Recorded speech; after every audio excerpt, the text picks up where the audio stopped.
Gentlemen, we are thankful to you for responding to our invitation. Today's National Platform Dialogue for Peace and Secure Integration is held in unusual format. The topic is Secure Integration Policy in 2019-2020, Preliminary Results and Future Prospects. I'm Volodymyr, one of the coordinators. Today we have two panels. First, Summit in the Normandy format, Challenges and Opportunities for Secure Integration Policy in Ukraine. Second, Reloading Secure Integration Policy and Updating Strategic Priorities, Preliminary Results and Future Prospects for 2020. I want to invite speakers of first panel to take seats here. Mr. Yevgen Marchuk, the fourth Prime Minister of Ukraine, representative of Ukraine in the Trilateral Contact Group on Peaceful Settlement of the Situation. Volodymyr Fesenko, Board Chairman, Penta Center. Take the seats which are more comfortable. Zolkina, analyst of Ilko Kucheriv Democratic Initiative Foundation. Sahakyan, Working Group Coordinator of the National Platform Dialogue for Peace and Secure Integration, as well as Oleksandr Martynenko, CEO of Interfax-Ukraine news agency. Probably he will join us a bit later. Before we start discussion on behalf of the platform, I want to make the brief framework statement, 3 or 5 minutes only. We tried to make a retrospective of secure integration policy in the course of last half a year. Can you show me the slides on the screen? We focus attention at 3 or maybe even 5 major points, which on the one hand demonstrate progress in reintegration policy. On the other hand, these points are connected with new challenges and risks. I shall review them briefly. First, what has happened recently, Normandy format meeting, unfreezing or renewal of Normandy format meeting. Such meetings were not held for the last 3 years, in particular because of the unilateral action of a well-known party to this talk. But since that meeting took place, the new debatable issues arose connected with the prospects of adjustment, correction, and revitalization of Minsk Agreement. What we mean, the possibility of certain roadmap Minsk 2020. The other point is connected with the fact that in the course of the last half the year, after change of power in Ukraine, renewal of institutional mechanism of reintegration policy were established. Key institutions established, people appointed to positions who are this or that way are responsible for integration possibly. I shall not discuss whether it's positive or negative, but there is one challenge. Despite the fact that this institutional design has arrived, the key problem resides. Problem for coordination and assembly point of reintegration policy. The idea of introducing the position of Vice Prime Minister on reintegration remains relevant politically and from the point of view of civil society that can promote this idea, and establishment of coordination board or renewal the work on reintegration. Third issue, you remember back in some time ago, a forum was held in Mariupol where a political task was formulated by President. Ukraine needs a state strategy of secure integration. The fact that it was formulated officially, this is plus, but until now we have not heard Who is the subject of elaborating strategy? How soon it will be elaborated? In which format? Whether it will be inclusive format with engagement of experts and civil society representatives. Point number 4. Our previous consultations show that draft concept of transitional justice is positive. The task for the prospect, whether the decree will be issued by President that will introduce this concept into action, and whether a roadmap will be developed further. Our today's participants of the panel discussion will probably speak on that more. And last but not least, connected with Mariupol as well, on the second day of the Forum of Unity, you can see it. This is the last point on the slide. It demonstrated that there is understanding on the part of authorities that a dialogue is needed of social cohesion, dialogue, and reintegration. The open question is whether this dialogue will be institutionalized, conducted on systematic basis, and whether it will be inclusive. Whether there will be cooperation between representative of state institutions, donors, and representative civil society and expert community. That is very briefly introductory framework that we wanted to give to you from our national platform. These are actual questions for further discussion. And now I suggest to switch to panel 1. Summit in the normative form and challenges and opportunities for secure integration policy in Ukraine. Yevgen, Marchuk. Probably first you will be given the floor. But just look, what is the nuance? There is one detail. What we suggest to make it more dynamic, that initially speakers, just 1 minute brief introduction. What is the situation? And after that, 5-minute speech, the longer one. Thank you. First of all, I believe that it is good that Paris summit took place. Despite numerous criticism, we all know this criticism well enough. It is good that the new, unexperienced authorities took a lot of efforts for this summit to take place. One can put such a question. Just imagine that summit is not taking place. What is the possible further development of events? I shall not describe my version of events. Let each of us think about that. Second, whether everything happened the way that one could have done or could have achieved. Not all have been achieved, not all was a success, not only because we knew well in advance what Russia's positions were. We have not seen anything new in the position of Russia. But at the same time, authorities made a considerable mistake. What was quite serious problem. New authorities have big problem with information policy in general, both for presidential office and for government and particular ministers. Later I shall talk in detail what I mean. And in the very end, I have not seen the use. Maybe that happened in the closed part of negotiation. I haven't seen the use of method applied by Putin.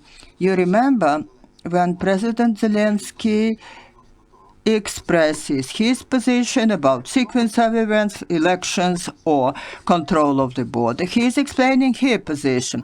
You remember what Putin is saying? Putin is just quoting what is written in Minsk II document. If I were in Zelensky's place, I would have quoted same document of Minsk as a transitional proposal to resolve what Putin quoted. In particular, item 4 from the very first Minsk document called a protocol. Even then, on the 5th of September 2014, the very first document provided for the following. I quote word in word. OSCE Nobody else but OSCE will create secure zone along Ukrainian-Russia border, uncontrolled part of it. By using what? By permanent monitoring and verification, so observation and recording and documenting of everything that is happening at the portion of the border which is not under Ukraine control. I was asking that question directly to Mr. Saidik and to other representatives when last time they were trying to get into this area of the border to start implementing this item 4 of the document adopted 4 years ago. Russia made them get used that it is not being done. So Ukrainian side has this possibility to discuss it. So what is ahead? Quite a serious action plan for our authorities. How to get prepared for the next summit and intermediate result. Later we shall discuss that. Here we see not only the main objective, what for the whole summit, but a lot that has been mentioned. All the mentioned components, transition justice, peacekeeping operation or not, so many other things. Volodymyr, Fesenko, the floor is yours. Only 1 minute. Later on you will have time to speak more. I shall try. I shall try to provide answers to questions raised on the agenda of this event. As regards the possibilities, what possibilities appeared after Paris summit, I see 2 possibilities. Sorry for repeating it again. Due to the fact that summit did take place, the window of opportunities is open. For 3 years we didn't have negotiations. To find way out of the conflict, one should hold talks. So negotiations were renewed. This window of opportunities is quite relative. It's not big, more challenges than possibilities, but some chances are there and one should use it. Second, discussion has started about renewing Minsk agreements, a discussion how to make Minsk agreement more realistic, whether they could be implemented. The very fact that such discussion started is positive. And now challenges. What are the key challenges that we should try to find answers, which are on the agenda of talks? First main challenge is Putin. He is not ready for concession. He is not ready for any compromises. We saw that clearly in Paris. Challenge number 2, within our country, we didn't have and do not have now the consensus regarding how to settle situation in Donbass. Some people want peace at all means. Some people are against any compromise or agreements with Russia. Other people have a desire to achieve peace but don't have very clear position. A lot of differences remain. That problem, there were many fears regarding lack of experience of new young president and most of his team. Now we have less fears like that after this summit in Paris, but still it remains a challenge. The opposite side can use lack of experience and put traps for new authority. This is the challenge that remains. Thank you. Now I want to give the floor to Maria Zolkina. From the point of view of analytical study, which are your results of summit? Very briefly. From the point of view of analytical work with the public opinion, I would say that contrary to statements of numerous persons close to President, this protest activity in society against Steinmeier formula, against unclear formula of disengagement of troops, only for the meeting in Normandy itself, contrary to statements of certain presidents, that did help the president, that formulated a serious argument regarding impossibility to legitimize decisions that Russian Federation is still demanding from Ukrainian side. I saw it in Normandy meeting. Talking about the prospect for future, This is one of the main challenges for the nearest months in the context of regulation, when looking for the ways how to get agreement with Russian Federation that we do not provoke unnecessary polarization within Ukrainian society itself. Some signals for that are there, unfortunately. Now we have Blitz statement, very brief impression from results of Normandy summit. And then all speakers speak longer. Oleksandr Martynenko, CEO of Interfax-Ukraine. Direct witness. Witnesses were at table. Indirect witness. I was there. I saw those who sat at negotiation table but was not there in the negotiation room. First impression, from what I managed to see, the president first appeared in the situation where he was in the focus of global policy. This is very important experience. This is investment for the future, for our future, because situation is real very difficult. He was there and he did withstand all that. Even when they tried to exhaust him with lengthy, many hours negotiations, probably it was done deliberately. But in the end, that people who witnessed it told me he felt as equal among equals. Second, what Volodymyr said already, it's not just deliberations whether adjustment of Minsk agreement is possible or not. I cannot call it consensus in the full meaning of this word. At least there is clear understanding of all participants that Minsk should be changed and Minsk III should be drafted. That is already clear. Mr. Peskov finalized that, who said the day before that Minsk should be changed, but it should be changed with the help of those guys from Donetsk and Luhansk so-called republics. But at least the fact that Minsk should be changed, it is a common position of all participants, including France. Later I will tell. There was a confirmation from the French ambassador who said about that as well. One panelist left, Sahakyan, coordinator working group of National Platform, Dialogue on Peace and Secure Integration. Very briefly, it seems to me that we witnessed a very interesting moment.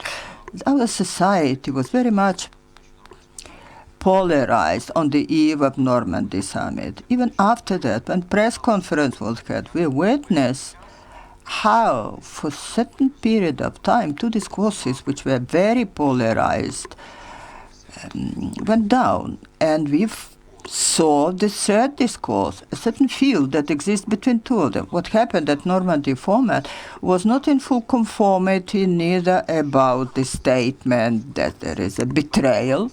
Complete betrayal doesn't take place, but risks are there and they will remain in the future. But a clear victory could not be obtained at Normandy format at all, because we understood with what positions Russia came, and those who expected a total breakthrough, it didn't happen. So this situation is hard to describe. I shall use the third method how to describe it. I think we found some landmarks of secure reintegration that we are discussing. What President managed to achieve? To delineate so-called red lines. In the presence of three other leaders, he said what is unacceptable clearly for Ukraine. On the other hand, the principle people first was demonstrated. Humanistic approach that was declared in foreign policy in general, but now it was clearly expressed at this platform. Third activity, at least information that we get recently, that Ukraine President personally put aside communique adopted initially, but starting developing new achievements. It was not just ceremonial meeting, but the parties tried to fight to achieve their positions. Agenda was changed. Problem of the border became topical. Putin mentioned many times when he was talking about threat of Srebrenica.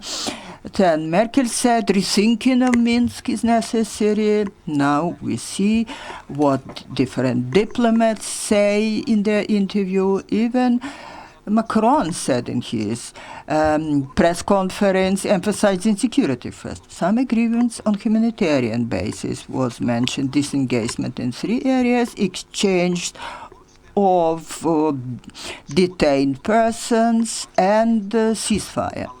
Whether that will happen, we shall see within next month, but at least that was achieved.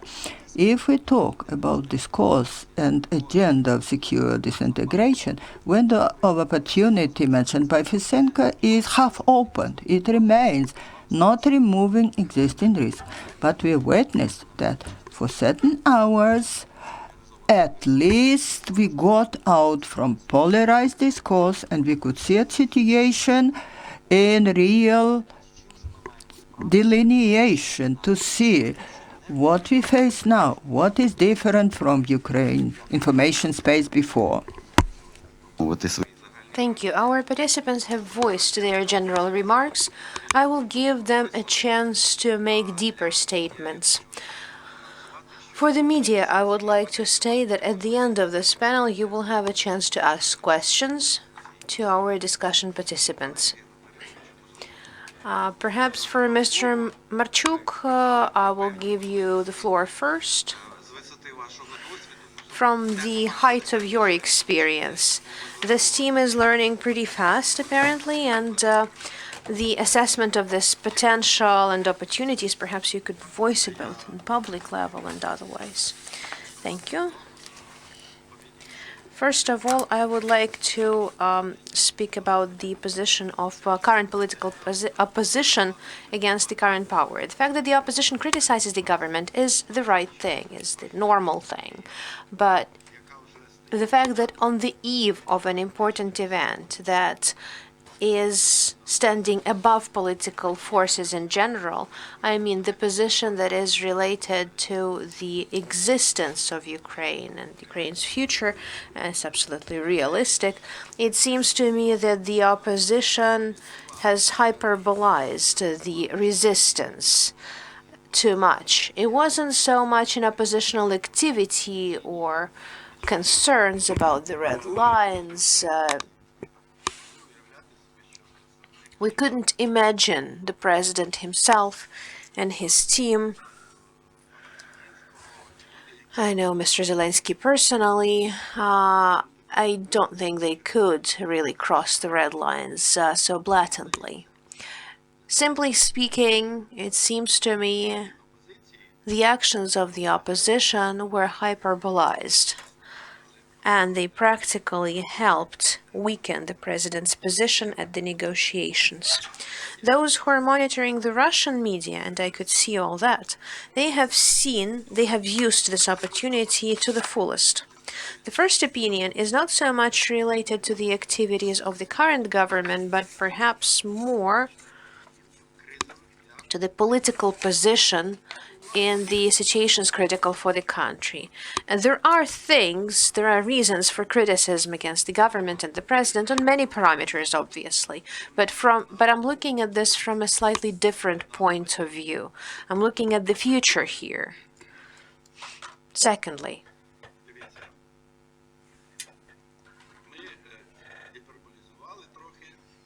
we have hyperbolized the fears, but this could be forgiven. We could understand that the society had very serious concerns, and they were caused by some very objective factors. They were also caused by the fact that the presidential team doesn't really do the information work right, the public relations work right.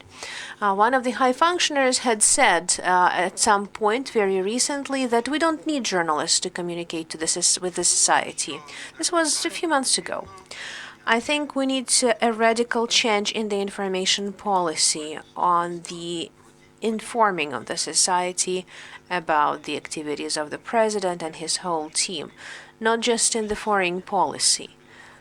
The things that are happening at the parliament today, and now and recently the journalists know about the fights because of the consideration of certain issues. In 90% of cases, this could be proven to be a result of a bad information policy of the state and government. Next, regarding opportunities.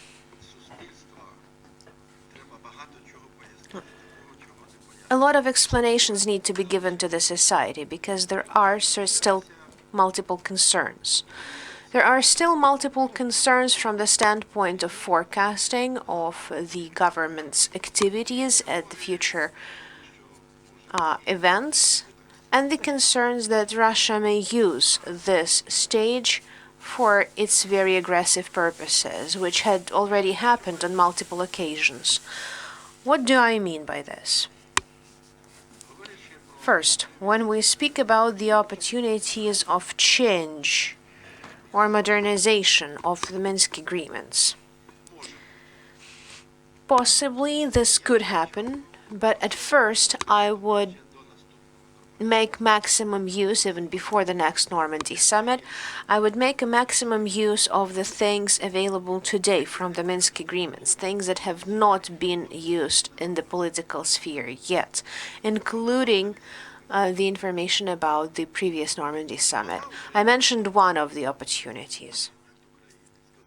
The Ukrainian side, the president of Ukraine, could say, okay, Mr. Putin, we have different views as to whether a border or elections come first. You're basing on the signed documents. I'm today's president of Ukraine. I have a different approach, and that's okay. But since we don't have a common opinion on this, let's do this. Before the new year, as written in point 4 of the Minsk agreements, you have signed it, your side has signed it as well.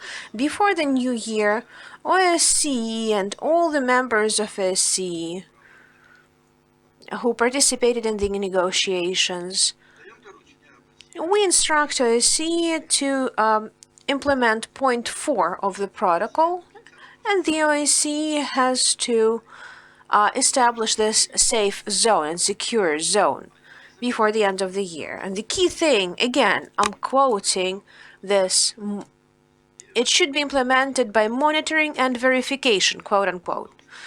Everything that happens along these 406 kilometers of the border. And that's going to be a transitional stage. And then we will negotiate this further, looking for additional opportunities for a solution. I'm saying this very briefly and in a very schematic way. This is something that he could have said to Mr. Putin. And again, if elections come first, Mr. Putin, here is what we could do. The same version of Minsk from 2014, on the 19th, nobody has disputed, and you have not disputed, the contact line, the front line, was defined, and nobody should have violated this. Again, quote this. There's just one sentence to quote. What does that mean? You agreed that that line cannot be crossed by the parties. But fine, in inverted commas. You have broken this line 5 months later while attacking Debaltseve. We have over 400 square kilometers of the territory, including Debaltseve itself.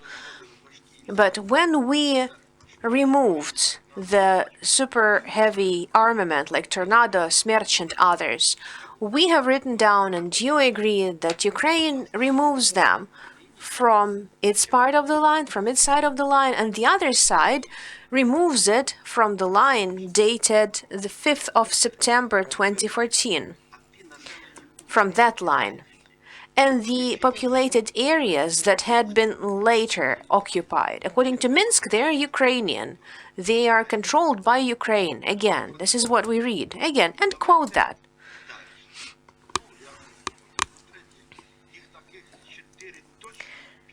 And there are 4 of them.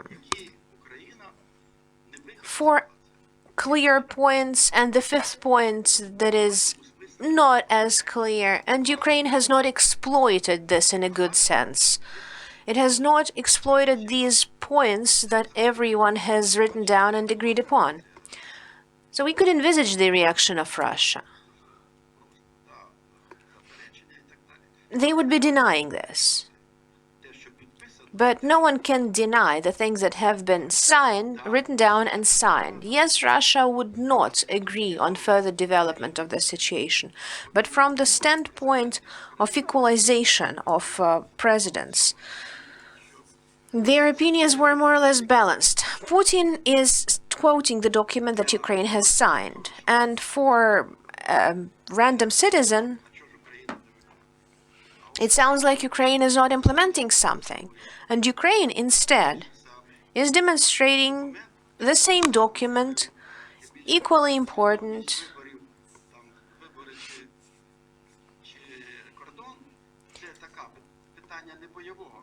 And the matter of what comes first, border or elections, is not a military question. And Ukraine is raising the military questions like the front line, because the front line, again, differs by 1/2. A lot more territory has been occupied by Russia than is controlled by Ukraine. In Minsk agreements themselves, there are 2 more points. I will not elaborate on this further, and I would definitely mention that. I would definitely state that at the press conference in a brief and demonstrative way. But while speaking about the future as a homework that I would set for myself and the society, is the question of what do we want to reintegrate? Do we have a complete picture in the security sense, in the economic sense, in the human dimension, in social matters, in the information matters, what it is that we want to reintegrate? Because the question at the latest summit were all raised allegedly for Ukraine. Ukraine has to do a lot, apparently. A lot of things that have been agreed upon. And do we have equal political systems in the controlled territories and the non-controlled territories for our Western partners? These are the emphases we need to make. Saying, wait, we are handling this as if we have 2 completely equal political systems, equal information and social environments. And in reality, this is totally different. There's military regime there. There's no democracy there to speak about. I'm not even talking about other issues like social matters. And lastly, in the social sense and even in the food sense, Russia is maintaining that 800 to 600,000 tons of food, clothes is going to that territory, besides the military provisions. And then reintegration starts and Russia stops doing all that. What should Ukraine do? I don't just mean government structures. What should the society know? Is there some sort of international investment fund that will interfere and build necessary structures that will provide for these opportunities on the ground? It's going to take years otherwise. So I want to outline, what do we want to reintegrate? Even 1 year later, if the circumstances are very positive, what it is we want to reintegrate?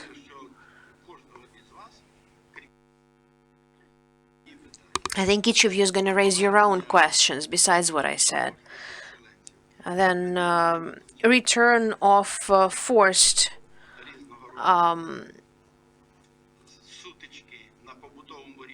people who had to forcibly leave.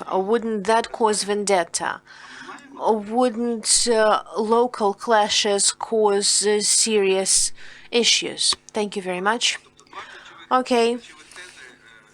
Thank you, Yevgen Kirillovich. Mr. Fesenko, a few key points that I think we can work within the working group. A lot has been said that Minsk is very bad, but apparently we haven't squeezed out all the positive opportunities for Ukraine. Secondly, there's risks of speedy reintegration, which will be unprepared. I'd like to give floor to Mr. Volodymyr Fesenko to elaborate perhaps on these positions. I do apologize. Can we limit this to 5 minutes?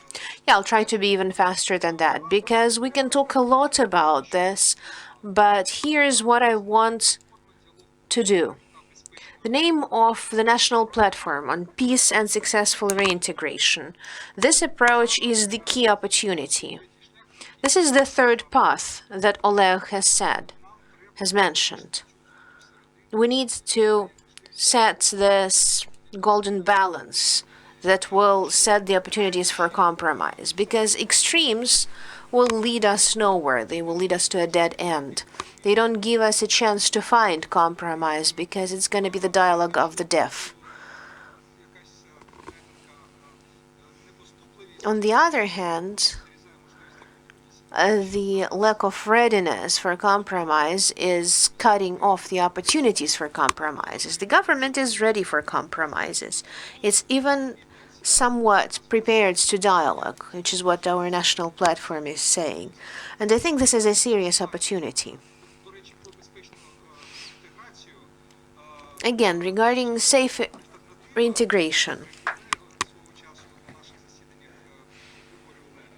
We have discussed this at our meetings before, and by this we mean reintegration related to risks, with dangers, with hazards. This is what some of the Ukrainian forces are saying. The peace at the Russian positions would also mean reintegration, but this is going to be integration that can cause serious internal political crisis, serious internal resistance. And this is not going to be resistance in Donbass. This is going to be resistance all over the country. So we need to move away from these extremes as well. And rejection of reintegration is also being discussed now. So importantly, the government and the society have to move towards the search of safe reintegration. And this requires the need for dialogue. I think next step for us within the framework of this project and for everyone who is interested in this topic at different platforms and for the government will be to focus on the dialogue. Why am I emphasizing this term? Because we often hear the language of ultimatums. Putin in Paris often used a brief word, no. Those who know the history of diplomacy know that Mr. Gromyko, the foreign minister of the USSR, was often called Mr. No. And some of our politicians are playing the same role. We don't hear any arguments, we just stand in our positions. Without a dialogue, it's going to be an ultimatum. We need to try to hear each other and find the contact points, the common points. We need to define the list of topics we need to discuss now. We need to have understanding both in the society and in the government. Also, regarding the position of the government, both President Zelensky and many of his team have certain openness. They're ready for dialogue, and that's a good thing. That's a very good thing. Yeah, I'm wrapping up. But what's the issue? It's episodic, and we need this dialogue to become more systemic. And on specific topics, I'll just name a few. The discussion is starting in Parliament on the constitutional draft on decentralization, and we need to discuss that. It's not just for the MPs to discuss. Second point, there's a lot of speculations as to Plan B. If Normandy leads us nowhere, what's our next option? Safe reintegration, safe way towards peace, transitional period mentioned by Mr. Marchuk, positions on the border, positions on removing the Russians from the contact line. All of these things need to be discussed not in an abstract way, but in a specific way, in specific details that could further be used both in Minsk and in Normandy format. Thank you. Okay. Mr. Fesenko, now I'd like to give floor to Ms. Maria Zolkina. I am grateful for the fact that you have outlined this third path to have, and we want to have some clear concepts. Safe reintegration. It's already been presented in the President's statements. We just want to have common understanding of what we're discussing. Thank you. Хвилин, будь ласка. Добре. 5 minutes only. When we talk about what we should focus our attention in 2020, when we continue negotiations in Normandy format, I will pay attention to two basic principles that I would advise from my experience of working in civil society. Focus at consolidation rather at things that separate. As regards all compromises discussed in Normandy format, in Minsk process, they are such that do not consolidate society around. But 2019 was a peculiar year. Despite more loyal position of presidential team as regards talks with Russia, the process was intensified. At the same time, we did not achieve support to the idea peace at all costs from society. So people hoped that the president will focus attention at settlement issue.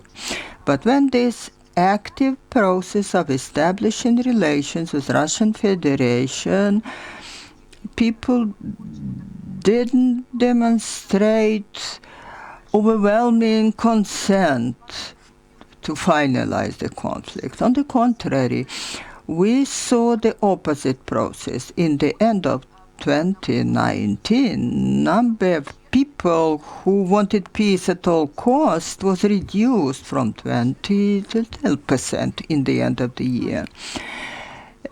So those 6% that changed their mind moved to the group that they're ready to compromise.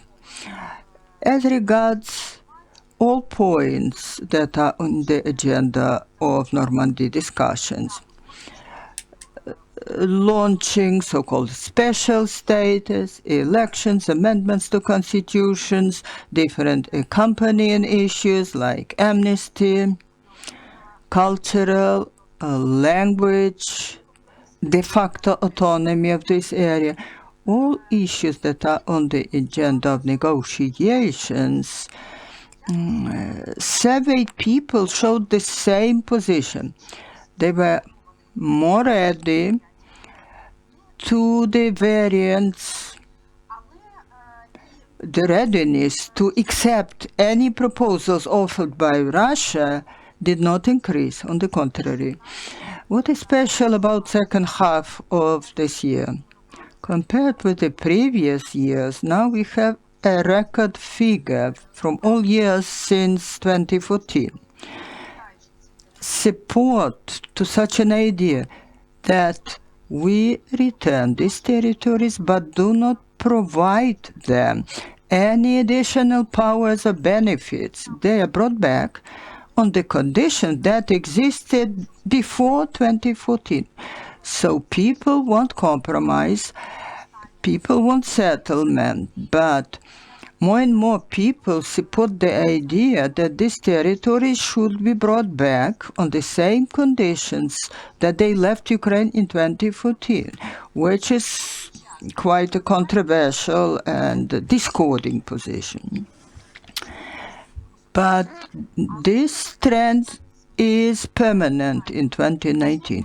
We observed only some changes at regional level. In one macro region, big eastern part of Ukraine, including Dnipropetrovsk, Zaporizhia, Kharkiv region, and Donetsk area, which is under control of Ukraine. Changes did happen there. As regards all compromises that we study, whether they are accepted or not accepted by society, support for these compromises have grown in the eastern part of Ukraine. Two compromises offered by Russia are still unacceptable. Elections on condition in Russia without any additional standards, and overwhelming blanket amnesty, all-forgiving amnesty. But although people don't accept these ideas, still the general support to achieving compromise is growing. There are certain risks.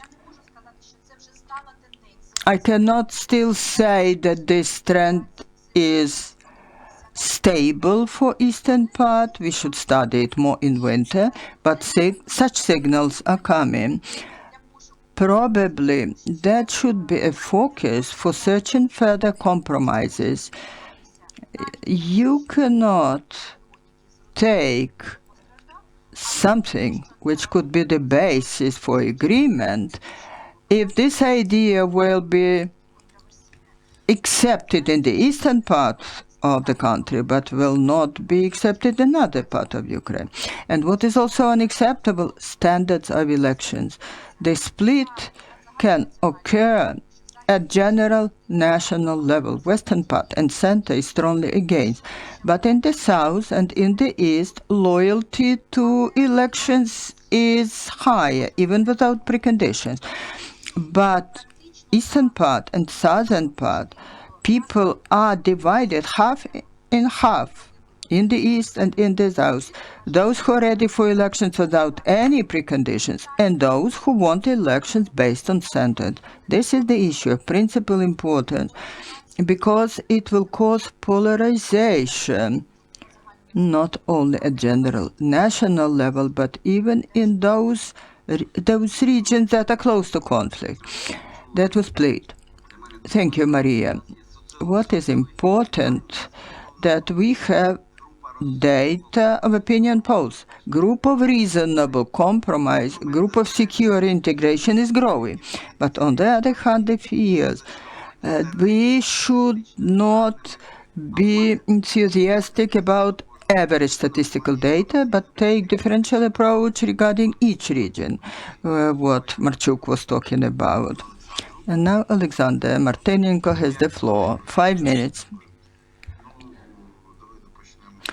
Let us start from terminology. It seems to me this terminology, a betrayal or a victory, should be forgotten. Just tomorrow, that will be good. Such thought should be rejected, because we shall move from victory to betrayal and never stop. Entire leadership of the country, all politicians need cold heart and reasonable thoughts. It is contrary to our political process, which is based on emotions. But when talking about leadership of the state, you should rather follow this way. When talking about future of Minsk and the further prospects of reintegration in particular, first of all, it depends on Russia. One should not forget it. There are two possible ways, and Russia is still on the way of integrating Donetsk and Luhansk Republic into Ukraine. Not reintegration, but integrating them into Ukraine, because they never existed before. So we should carry them. It's like a suitcase without handle. You pity to throw it away, but still it's difficult to carry it. The main question is reintegration of people who live there. When in Russia people will come to conclusion that for them it is beneficial to reintegrate these people into Ukraine. because of the pro-Russian thoughts, then big window of opportunities will be opened, and we can start talking about modality of elections. How shall we engage OSCE? What standards will be? What Central Election Commission will do? If we talk only about pushing these quasi-state units into Ukraine, nothing good will happen. And the leadership of the state will not agree with that, and that was clearly mentioned in Paris. Now, a very serious problem was raised, regional difference in attitude to this problem. Even not all leaders of the state understand how serious it is. They see that there are protests and rallies, and they think one should talk to them to calm that down. This rally movement against capitulation did help at negotiations, but general situation of protests and rallies weakens the position because it creates the image of the president as a person who doesn't control anything. He doesn't control Kiev, so tomorrow he may be removed. That weakens position of the president. It's not helping him at all. What I'm talking, it's not about moods of radicals, but general moods of the people. I want to mention interview of French ambassador to our interview. It is very important. I quote, "What is important for me that in Paris, President Macron and Chancellor Merkel demonstrated existence of red lines that exist not only for President Zelensky, but for Ukraine in general." That was French ambassador, and that statement was really very important. It proves that positions are changed, even in France. We know what was position of France was Morel plan regarding search of political ways. What is very important for us, this internal story. We must work with the people, not only with different slogans, with different ideas for different audiences. It's not correct. We need one unifying idea in relation to this conflict, one uniting idea. We are not living in the world that we can afford ourselves, give one slogan to the Western countries, then come to Mariupol and give another slogan. Our world is global. Things have changed. If we say something, we must have one clear position for all regions, for West, East, and South, and others. Thank you. Oleksandr focused attention at having quiet, invisible risk, and one should speak more about that. Streets is speaking more than we hear real risks. One panelist left, Sahakyan, for 5 minutes to you. I wanted to speak about different things, but first respond to what colleagues said and start from other side. It seems to me that when Mr. Marchuk is talking about communication, the weakness of communication with which position? And here we must understand a conceptual vacuum. We all know very well what capitulation means, in what format, lines, or colors it exists. We know that for sure. But whether we know same well what peace is like, I don't know. That this discourse is full-fledged and sufficient for us to have common vision. At least most of us understand what kind of peace we want, based on which conditions, what kind of Ukrainian peace we want. This is the task that is shifted for Ukrainian society for 2020, as well as for authorities. Discourse of capitulation was created by others, creating perimeter for authorities, and they can say, this is not capitulation. We are doing that, understanding that, Certain things should not be done. But the authorities should communicate with positions we understand what we are doing, what we should do. This is the third agenda that they should elaborate. This is the task which is transmitted to 2020. Elaboration and implementation of this new agenda, our own policy, because objective declared a secure reintegration must become an integral component of state policy. Coming down to application level, this secure reintegration does not create risks for additional risk for security. It has cumulative effect. There is a wonderful initiative for next year included in budget. Exchange between colors all over the country that can make more for integration than numerous targeted programs. What integrates real people? If you look at that from point of view of secure integration, it does integrate. But how we can use it for areas near the border who suffered from conflict, but making the step, can we immediately get additional results, not creating risk, but achieving positive? Can we think how this step can move us closer to bringing back people and territories? How even now we can use it as magnet to attract people from occupied territories? Then, by 1 unit of time, 1 unit of money, 1 unit of political will, we can make a step that will have 3 effects: deoccupy, reintegrate, and integrate, to have synergy effect. That must be an integral component of state policy. It should be presumption for other policy. It is a breakthrough policy in sphere of education, sphere of logistics, in sphere of healthcare, economy, finances, everything, including security aspect. Only then we can say that when making every step, at minimum, we shall do not make harm, do not create new risks, but act cumulatively in different spheres.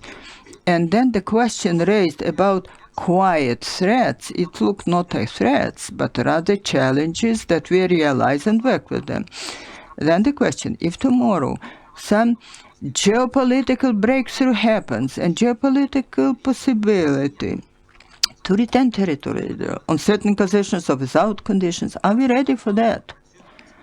We are working on getting readiness in order to become ready for any scenarios in diplomatic format that could be brought by wind in international policy. When working in regime of secure reintegration, we are increasing our capacity to reintegrate territory. It will be not only objectives, but rather principles and response to the question how we do it. And in conclusion, and icing on the cake, today's event is held in the end of 2019. As far as I remember, at the beginning of this year, different apocalyptic scenarios were offered. We shall have to pay huge debts. Difficult elections will take place. Diplomatic formats will become more active.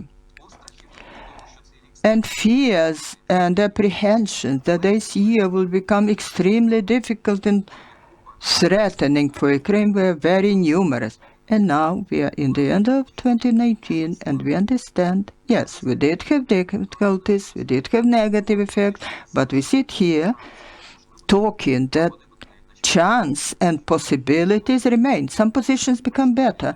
We have lived through the year 2019 quite well. Went through elections, all polarization, and now we have a chance to plan 2020. And we ourselves can applaud ourselves. We became capable to break propaganda narrative spread regarding Ukraine and Ukrainians. Thank you very much, Oleg.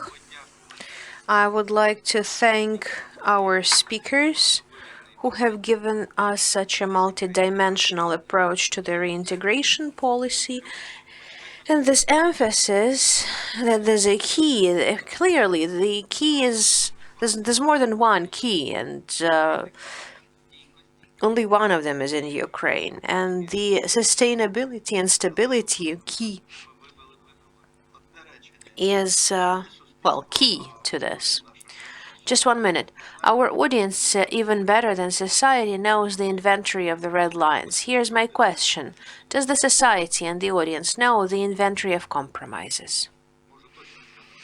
I can clearly say that this is going to be improvs and whatnot, but what kind of compromises should the state power explain with involvement of unofficial sources? But the society has to know what kind of compromises are they. Nothing's going to work out without them.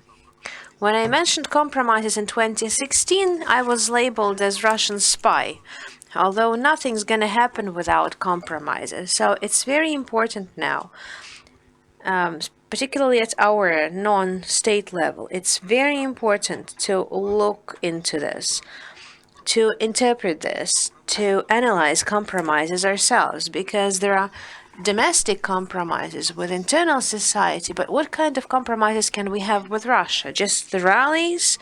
Just mutual accusations? It's going to be a situation with zero results. I've already been through this in Minsk. Thanks very much to the panelists again. We're out of time. If you have questions, just one question. All other questions, please ask them outside the panel, because we need to change the floor. If you have questions, one question. Mikhailo Pashko, director of the Razumkov Center. Mr. Marchuk, does it seem to you that this focus of the country's government, the opposition, the political powers around all that, and around Donbass, now and in the previous months, and probably it's going to last through the next months, wouldn't that push other areas of foreign policy into the margins? I mean, the US and others. The government apparently doesn't feel like it's important enough, like everything else can wait. The US, Poland, the new composition of the EU can wait until we fix our Donbass issues. Briefly speaking, yes and no. Yes, there is hyperbolized concentration in Donbass, on everything related to the war on Donbass.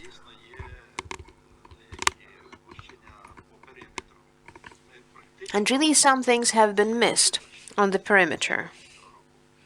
Starting from 2014, our foreign policy machine has made certain mistakes while not working on the perimeter. I am absolutely sure that the problems we have now with Poland, with Hungary, there is a Russian trace there because we were too late, and we must not allow this to happen. But Donbass, Russia, and war are the litmus paper, a telltale sign. And a lot of things will be assessed based on that relative coalition of the countries that are supporting us, will be decided through that. Thank you very much. And therefore, we are changing the panel. I'd like to invite Ms. Yulia Tishchenko to moderate. And I'd like to invite the speakers of the next panel to take their seats. Thank you very